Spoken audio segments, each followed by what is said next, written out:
Bonjour, chers étudiants. Je me présente, c'est Dr Sifwan, infectiologue à la HMRU.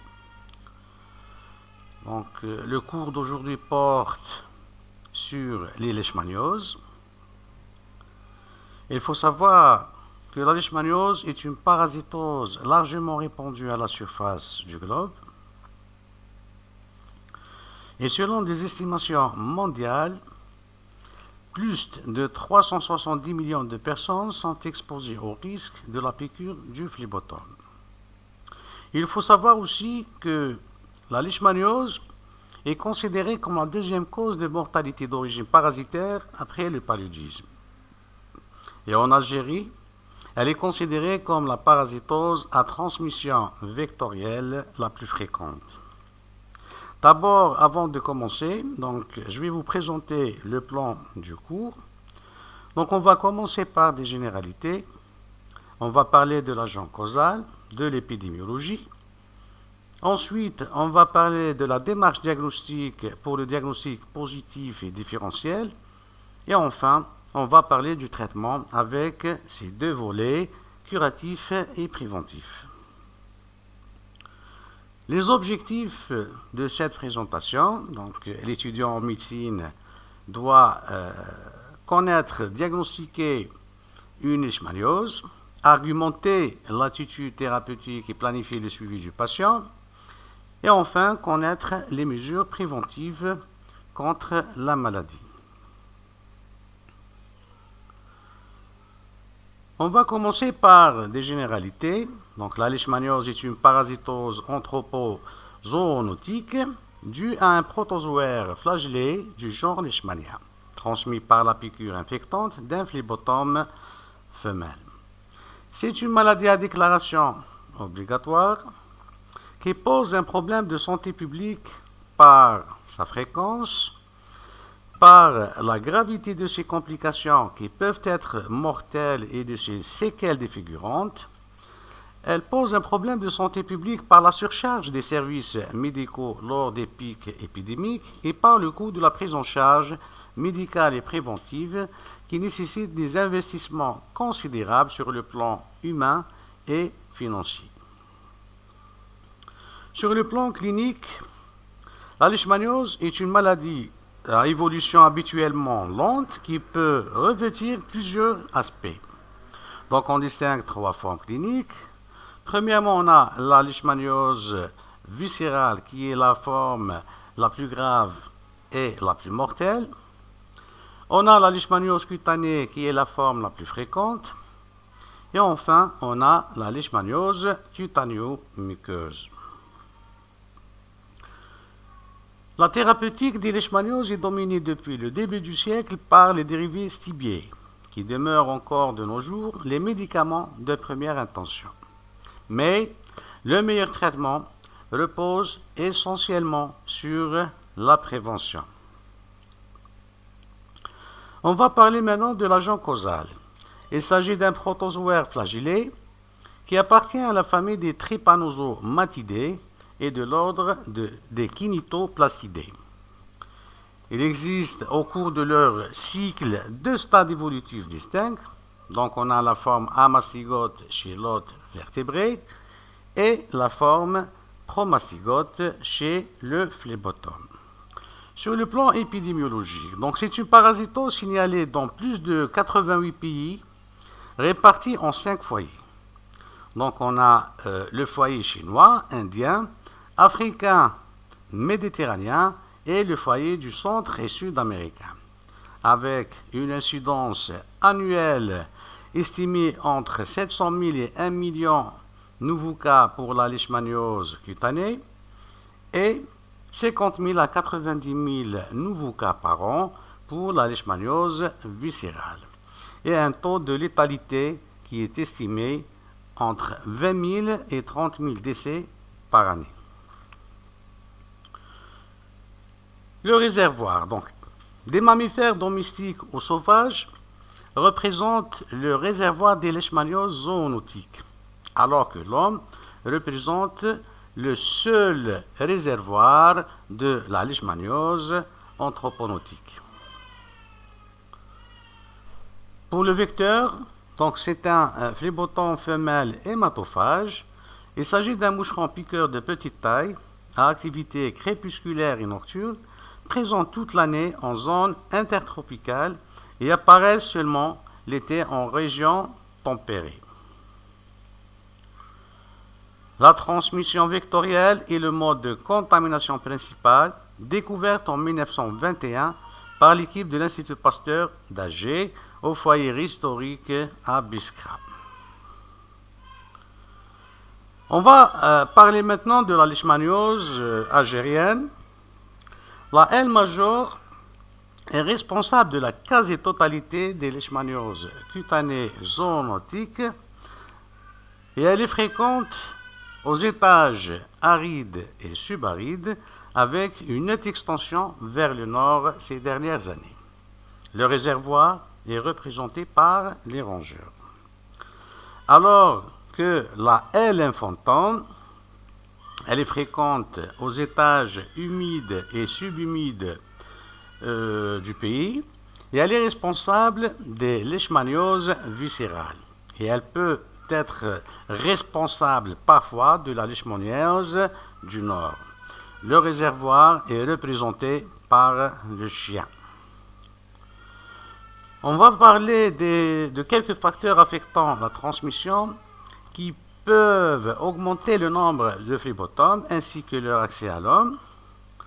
Donc on a les changements climatiques, la construction des barrages, on a aussi la construction sur des terres déforestées hébergeant une forte densité de rongeurs. On a aussi les mouvements de population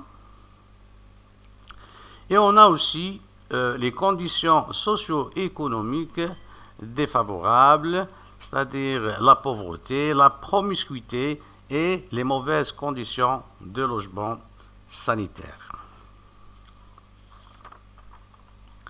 On va parler maintenant du cycle parasitaire. Donc, lorsque un phlébotome contaminé pique un être humain, il lui inocule par sa salive des promastygotes. Comme vous voyez dans cette vidéo,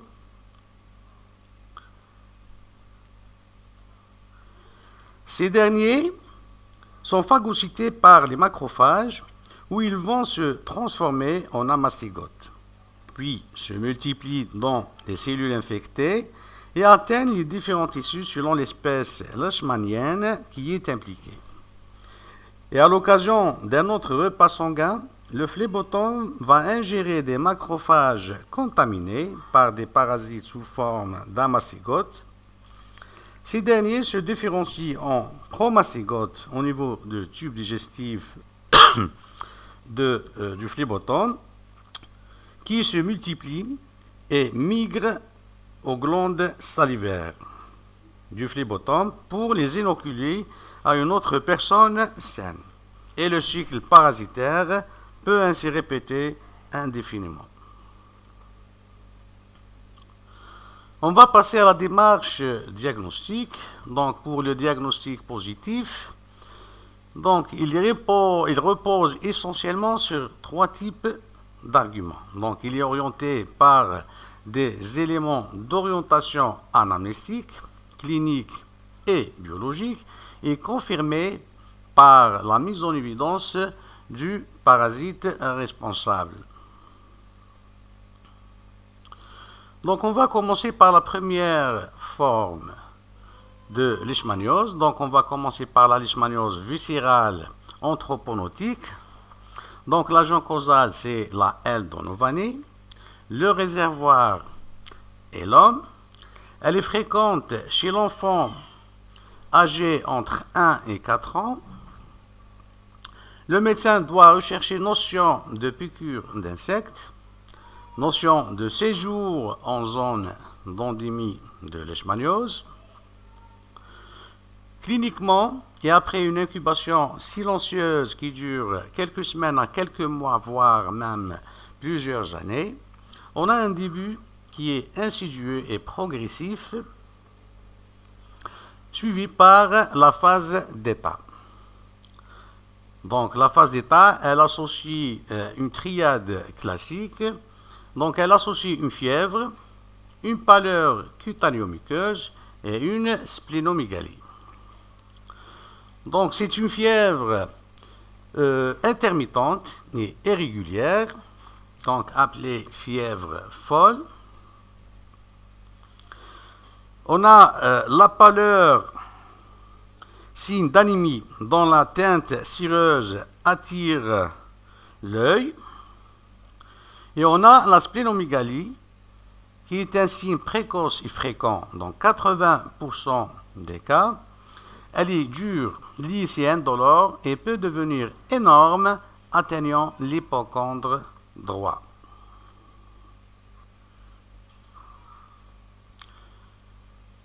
Le tableau clinique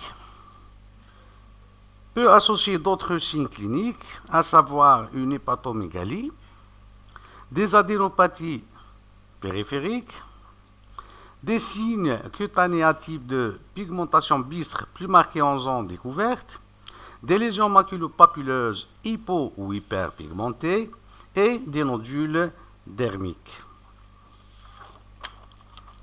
On peut rencontrer d'autres formes cliniques à côté de cette forme typique. Donc, il y a des formes dissociées ou polysymptomatiques chez l'adulte ou des formes avec des localisations inhabituelles chez l'immunodéprimé, traduisant la diffusion polyviscérale du parasite. L'évolution spontanée, c'est-à-dire sans traitement, est mortelle, mais en cas de prise en charge précoce, donc l'évolution, elle peut se faire vers la guérison dans 85 à 95%. On va passer aux arguments paracliniques. Sur le plan biologique, donc on va commencer par des éléments biologiques d'orientation. Donc on trouve une pancytopénie qui est fréquente, avec une anémie normocytaire normochrome à régénératif. On trouve aussi une leucopénie et une thrombopénie modérée, parfois importante, expliquant le purpura et le syndrome hémorragique. Il y a des anomalies protidiques qu'on peut rencontrer aussi à type d'hypergamma-globulinémie et l'hypoalbuminémie et un syndrome inflammatoire, c'est-à-dire une VS accélérée et une CRP parfois positive. La certitude, donc, elle repose sur l'isolement du parasite responsable de cette maladie et on a aussi le diagnostic immunologique par la détection des anticorps circulants.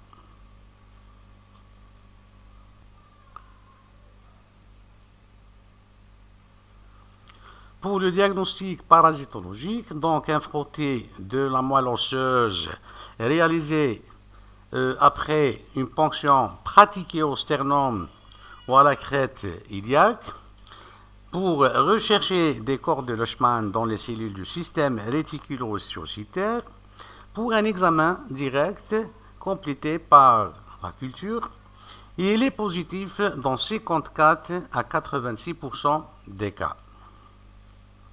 On a aussi le diagnostic sérologique.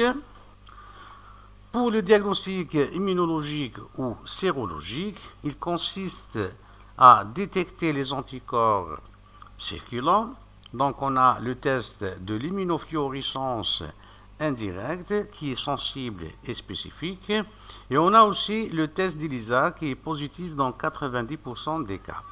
Et il est significatif à partir de 1 sur 80.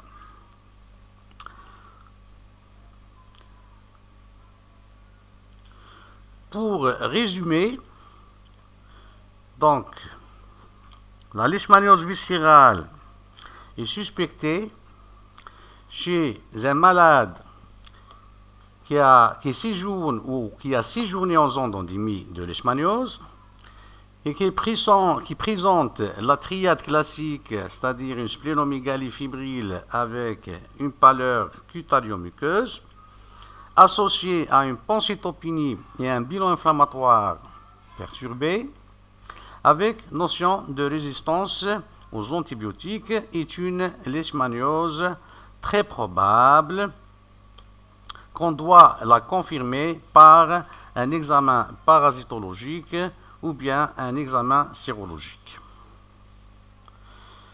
Donc le diagnostic différentiel, donc on doit éliminer d'autres étiologies qui peuvent être responsables d'une fièvre prolongée. Donc il y a des étiologies infectieuses ou non infectieuses comme la tuberculose, la fièvre typhoïde, la brucellose, le VIH, il y a aussi des hémopathies, il y a aussi la cirrhose avec HTP, on a la maladie de surcharge et on a aussi les anémies hémolytiques. La deuxième forme, on va parler de la deuxième forme, donc on va parler de la leishmaniose cutanée localisée. Donc à l'interrogatoire, on doit rechercher notion de séjour en zone d'endémie, notion de piqûre d'insectes, une évolution subaiguë, c'est-à-dire supérieure à 8 jours, car une lésion cutanée atteignant sa taille maximale en moins de 8 jours rend le diagnostic de leishmaniose cutanée peu probable. Et on doit rechercher aussi notion d'échec d'un traitement antibiotique empirique. Sur le plan clinique, donc on va parler de la leishmaniose cutanée localisée.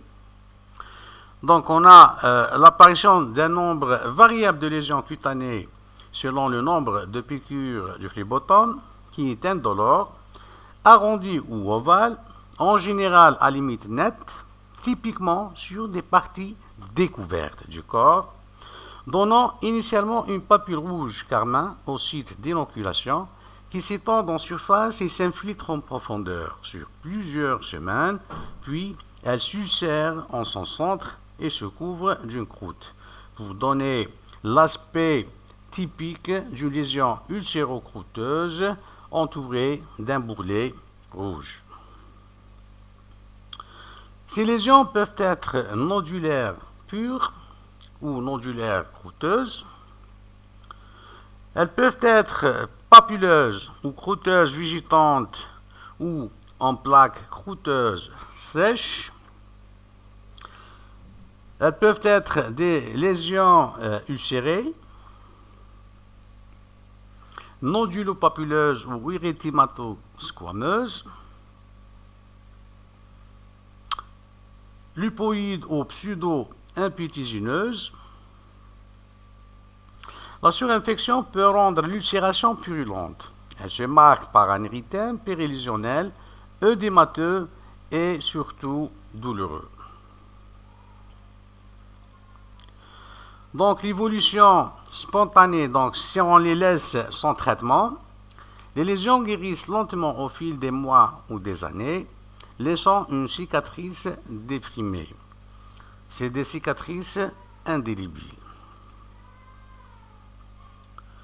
Donc on va parler des autres formes rares de la leishmaniose cutanée. Donc on va parler de la leishmaniose cutanée avec lymphangite. Les nodules sous-cutanés sont généralement discrets, indolores et à proximité des lésions cutanées primaires.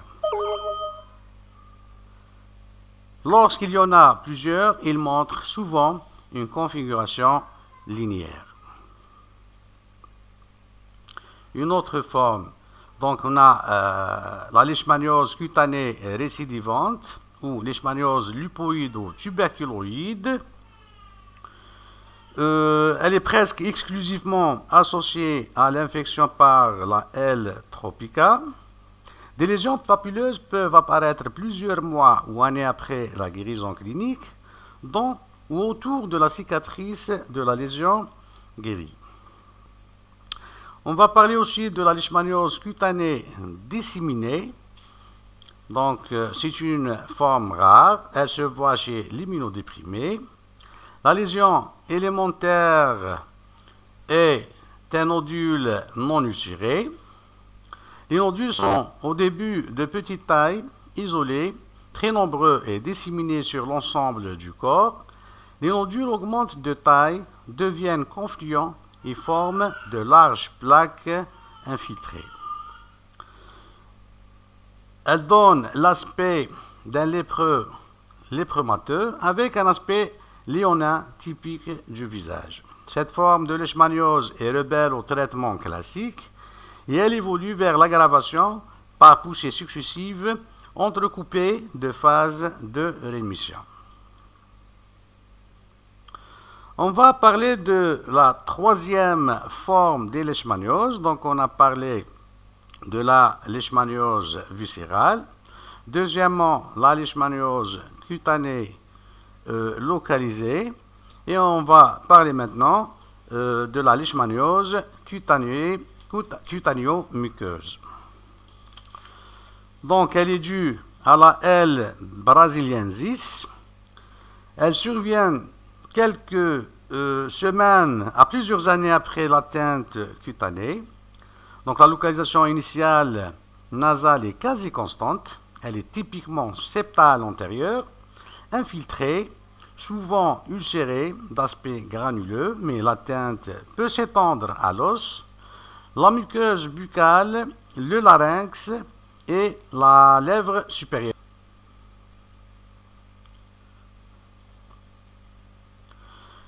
L'évolution spontanée est responsable des mutilations faciales spectaculaires et de gravissimes destructions du massif facial. Donc, les atteintes œsophagiennes ou laryngées peuvent entraîner des troubles respiratoires ou nutritionnels graves qui peuvent mettre le pronostic vital en jeu. Donc, je vais vous montrer quelques photos de la leishmaniose cutanéo-muqueuse.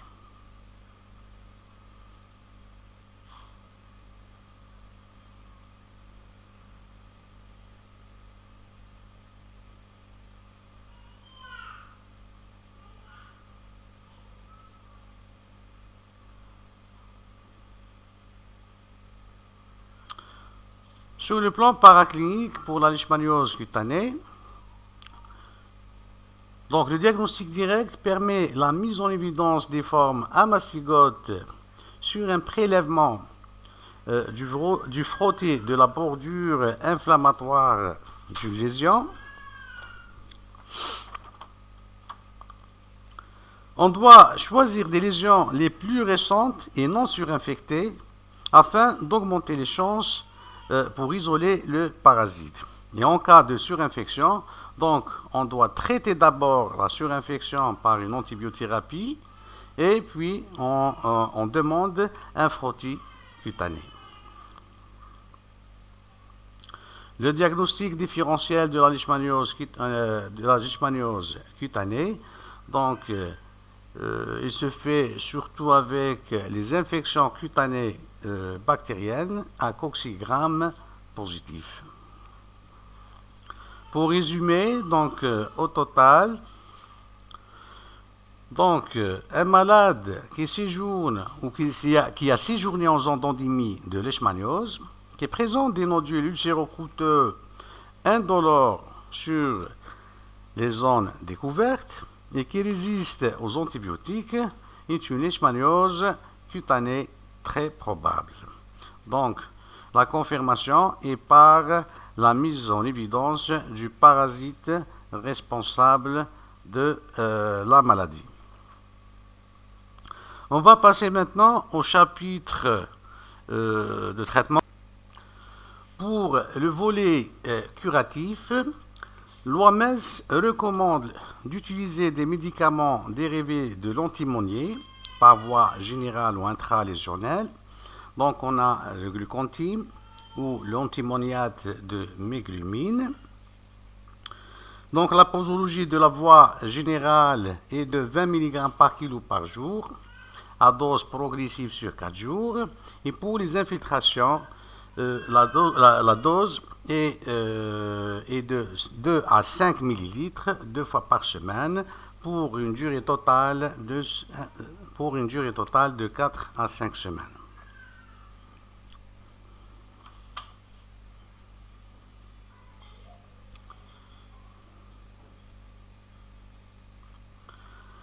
Les effets secondaires du glucontime administré par voie générale sont fréquents et on distingue deux types d'effets secondaires.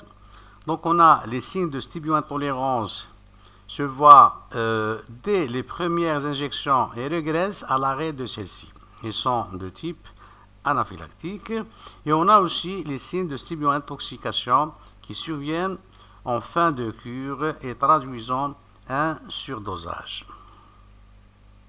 Les contre-indications de la voie systémique, donc on a l'insuffisance cardiaque, l'insuffisance rénale, l'insuffisance hépatique, des troubles de l'hémostase, l'hypersensibilité et la grossesse. Toutes ces anomalies peuvent contre-indiquer la voie systémique. La deuxième molécule, donc on va parler de l'amphotéricine B. C'est un antileishmanien puissant. Il est très néphrotoxique. Il est utilisé sous surveillance médicale et biologique stricte. Il est indiqué dans les leishmanioses graves et des formes résistantes aux antimonies. La posologie est de 0,5 à 1 mg par kilo jour ou 1,5 mg un jour sur deux en perfusion intravéneuse de 2 à 6 heures à dose progressive et pour une durée totale de 3 à 4 semaines. Une autre molécule, donc l'amphotéricine B sous sa forme liposomique ou l'ambisome, est actuellement considérée comme le traitement de choix des formes viscérales. Ce traitement est donné par voie intravéneuse sur une durée courte de 5 à 6 jours. La dose cumulative doit être au moins 20 mg par kilo. Il est moins toxique que les traitements à base d'antimoine. Il peut être utilisé chez l'enfant et aussi chez les sujets fragilisés comme les femmes enceintes, les sujets immunodéprimés, y compris patients infectés par le VIH. La principale limitation à son utilisation dans les pays en voie de développement est son coût élevé. Il existe aussi d'autres antileishmaniens comme la pentamidine, la miltifosine et la paromomycine. Donc, on peut utiliser des moyens physiques lors de la leishmaniose cutanée. Donc, on peut utiliser la cryothérapie, l'oxygéné à 10 volumes, la thermothérapie, la radiothérapie et on peut aller jusqu'à l'exérèse chirurgicale dans certaines situations. Les indications thérapeutiques. Premièrement, dans la leishmaniose viscérale, le traitement fait appel à l'amphotéricine B liposomale. Les antimonies pentavalents sont aussi d'excellente efficacité, mais d'effets indésirables fréquents. Les récidives sont exceptionnelles chez l'immunocompétent et fréquentes chez l'immunodéprimé. Il ne faut pas oublier aussi le traitement symptomatique.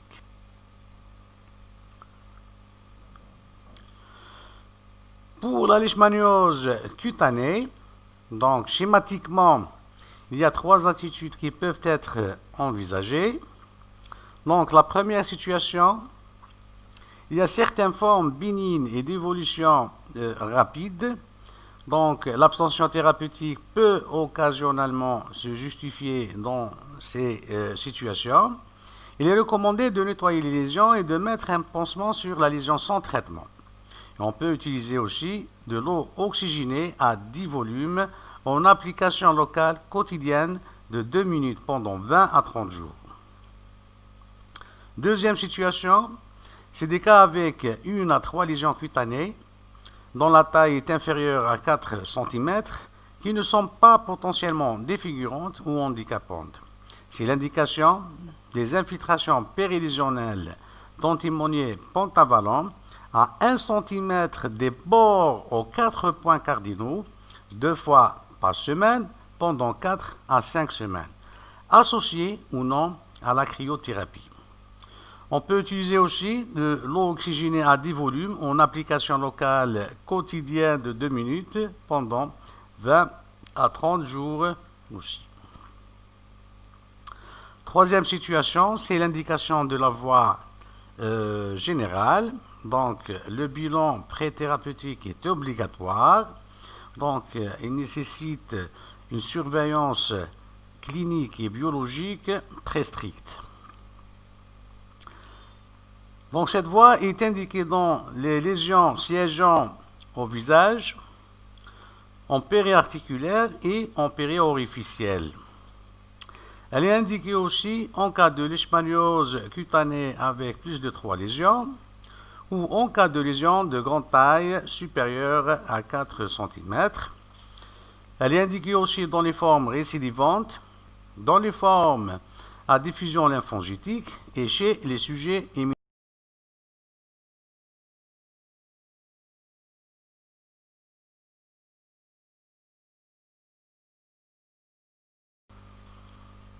On va parler maintenant du volet préventif.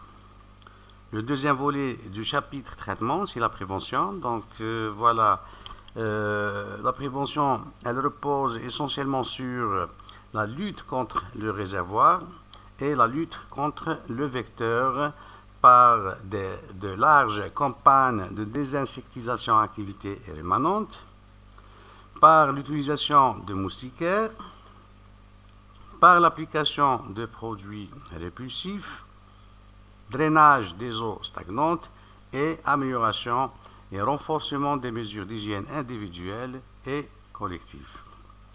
En conclusion, donc la leishmaniose est une maladie à transmission vectorielle la plus fréquente en Algérie. Elle pose un véritable problème de santé publique par sa fréquence et par la gravité de ses complications qui peuvent être mortelles dans la leishmaniose viscérale.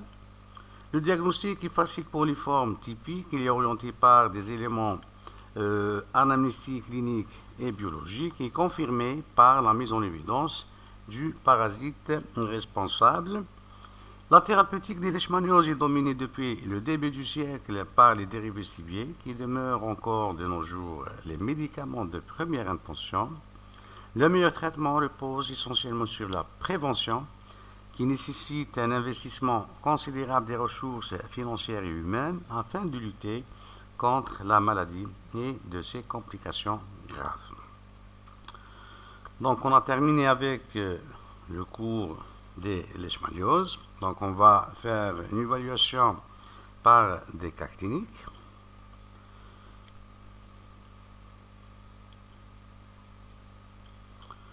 Donc vous êtes appelé aux UMC pour un jeune homme de 38 ans, originaire et demeurant à Alger, qui présente une fièvre évoluant depuis 25 jours, avec altération de l'état général. Quels sont les diagnostics que vous évoquez? On a la tuberculose, fièvre typhoïde, brucellose, leishmaniose viscérale, paludisme et des hémopathies malignes.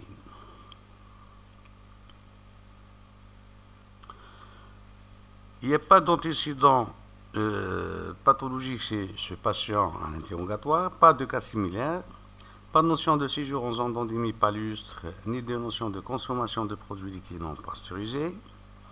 Dans l'histoire de la maladie, donc c'est une fièvre rebelle au traitement antibiotique et symptomatique avec notion d'épistaxis. Le malade à l'examen clinique est cachectique. Attention, 10,5, fréquence cardiaque 100 battements par minute, fréquence respiratoire à 25 cycles minute, saturation à 95%, température 39. L'examen physique retrouve une hépatosplinomégalie avec une pâleur cutanéo-muqueuse. Sur le plan paraclinique, on note une pancytopénie avec une leucopénie à 3200, hémoglobine à 7 grammes, des plaquettes à 40 000, ionogramme sanguin, glycémie, bilan hépatorénal et hémostase correct, CRP à 48, VS 50-90, sérologie de Wright, hémoculture et coproculture négatif et téléthorax sans anomalie. Quels sont les diagnostics les plus probables? Donc on a la tuberculose hématopoïétique. Des éléments pour, donc l'Algérie est une zone d'endémie, est un pays endémique de tuberculose. On a aussi l'installation progressive du tableau clinique et la pancytopénie. Donc on va retenir le diagnostic de tuberculose hématopoïétique. Fièvre typhoïde, elle est écartée devant ces éléments contre, donc pas de cas similaire, pas de dissociation température pouls, hémoculture et coproculture négative. Le paludisme, pas de notion de séjour en zone d'endémie palus, donc écarté. Brucellose, pas de notion de consommation de produits laitiers non pasteurisés avec une sérologie de Wright négative. Leishmaniose viscérale, élément pour, donc l'Algérie est une zone d'endémie. On a aussi l'installation progressive de la symptomatologie. Donc, il y a notion de fièvre rebelle aux antibiotiques. Cliniquement, il y a la triade classique, donc hépatosplenomégalie fébrile avec une pâleur cutanéo-muqueuse. On a aussi la pancytopénie et un bilan inflammatoire perturbé. Donc, on va l'évoquer. Les hémopathies malignes. Donc, des éléments pour, on a l'installation progressive. Notion de fièvre rebelle aux antibiotiques avec hépatosplenomégalie et pancytopénie. Donc, le diagnostic est peu probable aussi.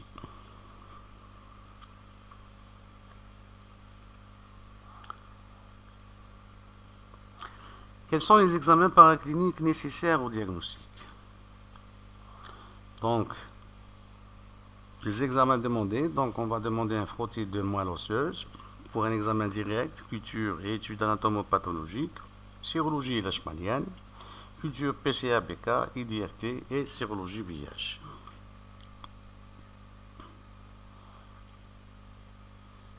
IDRT et bacilloscopie négative, étude anatomopathologique, pas de cellules tumorales. Et l'examen microscopique isole le corps de Leishman. Donc, le diagnostic de leishmaniose viscérale est confirmé. Donc, il est orienté par des éléments anamnéstiques, cliniques et paracliniques et confirmé par la mise en évidence du corps de Leishman à l'examen microscopique. Pour le traitement, donc, c'est une urgence thérapeutique. Notre traitement de choix est l'ambisome, donc l'amvotéricine B liposomale, dosé à 3 mg par kilo par jour en perfusion pendant 5 jours successifs et la 6e dose au 10e jour.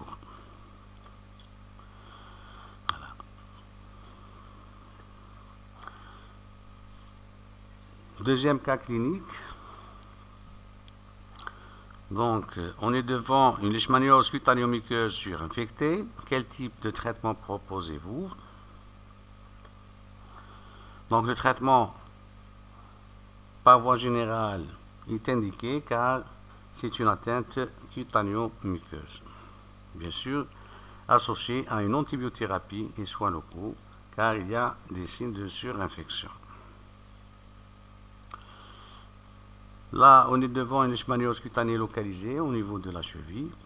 Que proposez-vous? Donc, c'est l'indication d'un traitement par voie générale, car l'atteinte, elle est périarticulaire.